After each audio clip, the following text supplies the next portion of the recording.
My name's Tony Liddington, and I've been researching and working on the Peepshow and the RAREE Man for the last 3 years or so. And for the last 2 years, I've been performing that role, and it's a lot of fun.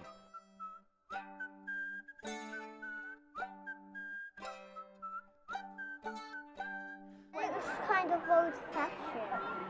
It makes you curious and you want to look inside. Intriguing. Yeah. Yeah. Like you wouldn't expect that it was a big theatre like it is inside. It's very nice, the story. Bit like a pirate. I think he's really clever. He knows everything and he didn't stop. Just really old style moving pictures, but done really well.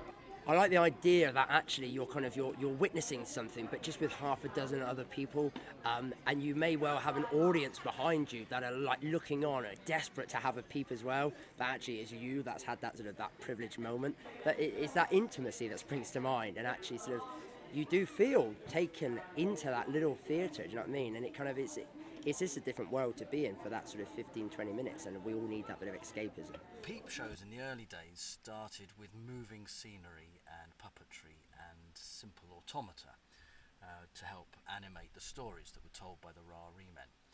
And during the 19th century, peep shows and the RAREE men started to employ optical devices, new techniques to be able to play with the presentation of imagery. I know that we wanted with the Magic Lantern slide project was to have imaginative ways of bringing this hitherto largely undiscovered collection to public attention.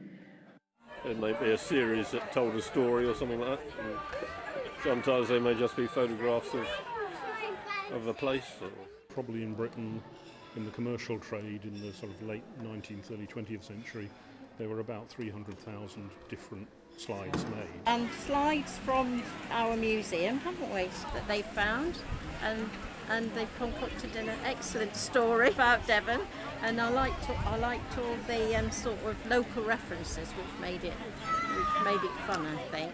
I was working late one evening out in the meadow, dancing moth, pretty red wings buzzing round head.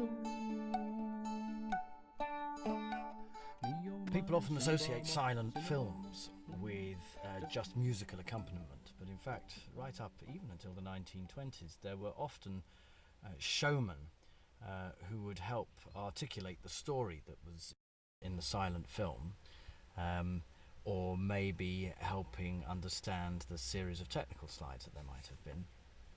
And this comes from a tradition of magic lanternism where a performer, an itinerant showman, someone who's travelling around from place to place with their magic lantern show, would tell the stories as they then projected the slides in sequence on a screen. And just on the beautiful edge of surrealism, it was, you know, I'm considering like so much stuff for kids now is, especially for like the kids like to watch it, is so bland. This was quite dark in places. And it didn't dumb it down at all. No. And it just the whole feel and style of the piece was just slightly off kilter. Just a little bit quirky. It was beautiful. What Tony's done with this by merging all the different elements together is, I think, absolutely in that tradition. You know, show is always about getting what you can and making what you can of it.